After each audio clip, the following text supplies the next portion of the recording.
All right, and good evening to you from the Storm Alert Weather Center. This is lead forecaster Daniel Wilson.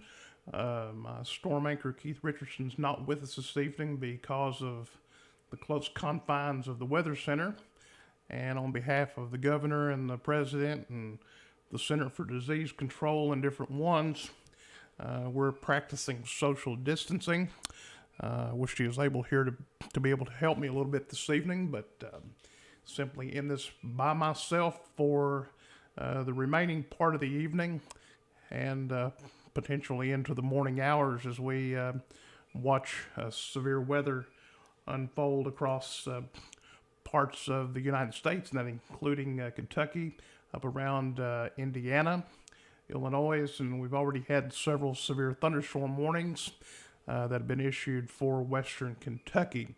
Let's go now to the radar, and I'll show you exactly what we're seeing now. This is from the Paducah Weather Service, and you can see we have severe thunderstorm warnings now in parts of western Kentucky. That storm warning is in effect until 9:30 Central Time today. And I believe that would be around Graves and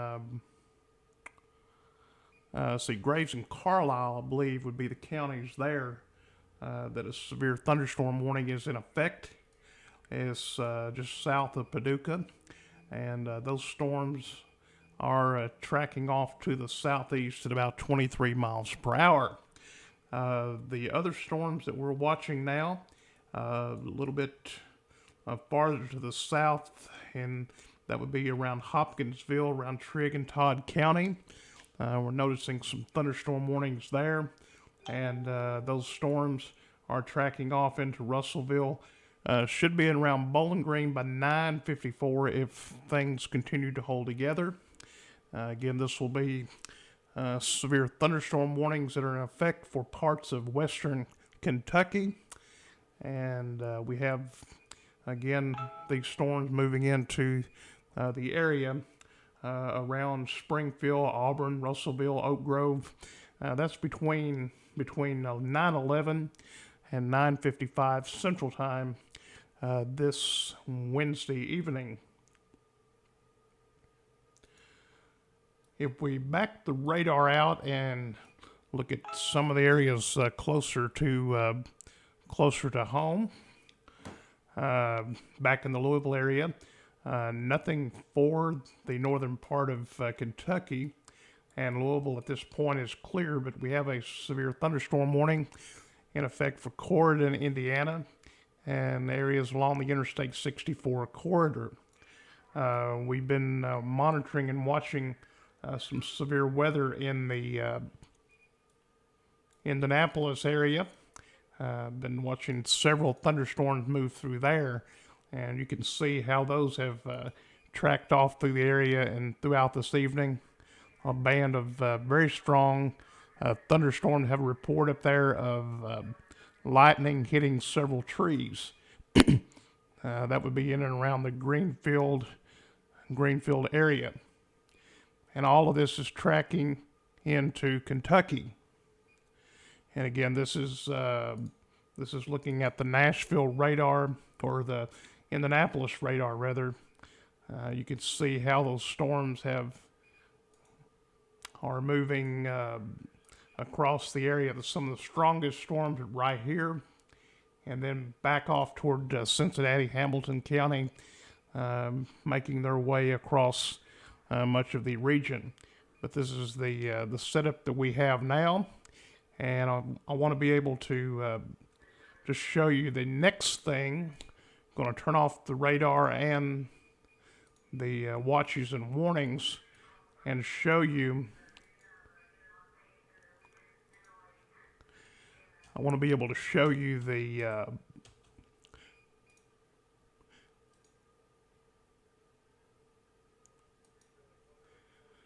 I'll be able to show you what the Storms Prediction Center has established for us. About all of Kentucky is under an enhanced risk of severe weather for tonight. And you can pretty much see that. Most of the area is in an enhanced risk of severe weather. We've pretty much covered that earlier.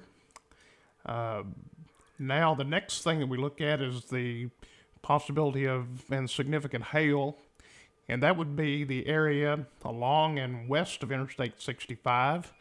That would include Paducah, around Evansville, Indiana, E-Town, Louisville, Bowling Green, Hopkinsville, Madisonville.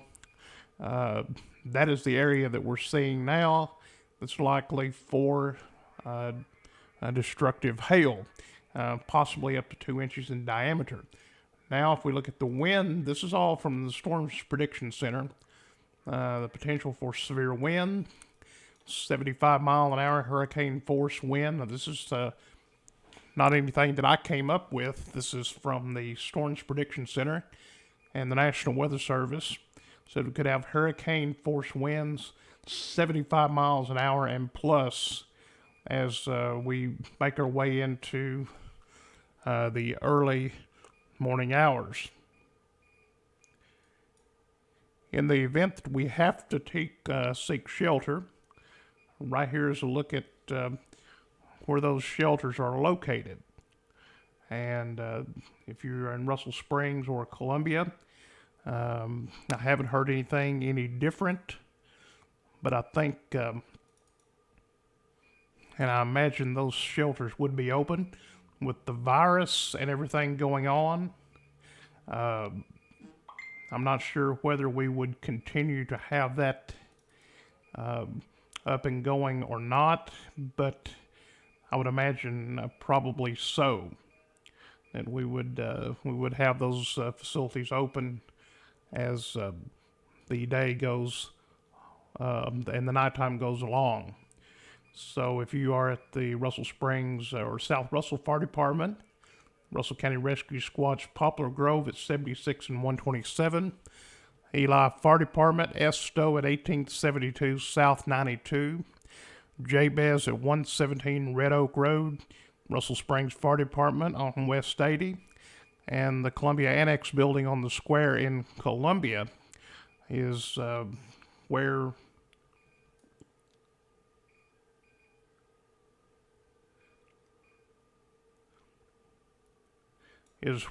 the shelters are located.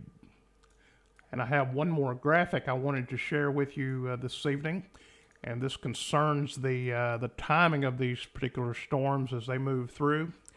As you can tell, this is the information that we have now from the National Weather Service in Louisville. And as we look at this again, these times are simply estimated times.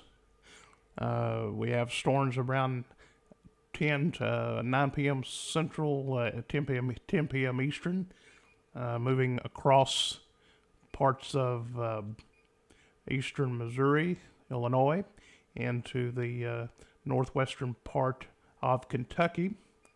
And then between about midnight, the storms are expected to arrive in the Lake Cumberland, Green River area, Bowling Green area.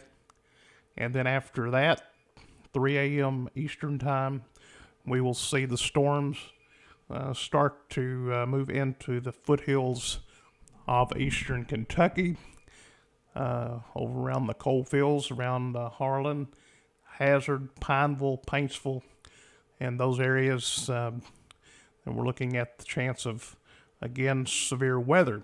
The thing about this situation is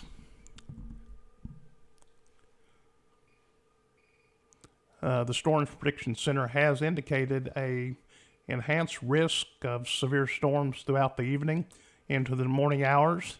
We're going to be here for you, but remember, never depend on social media for warnings. You need a NOAA weather radio, tornado alert device, and that will help keep you updated and informed. We'll be back as needed. Hopefully nothing bad will transpire, but with the threat of hail, you should bring your cars in, bring your your trash cans in, whatever you think might get blown away, because if things materialize, it definitely isn't going to be good for the home team.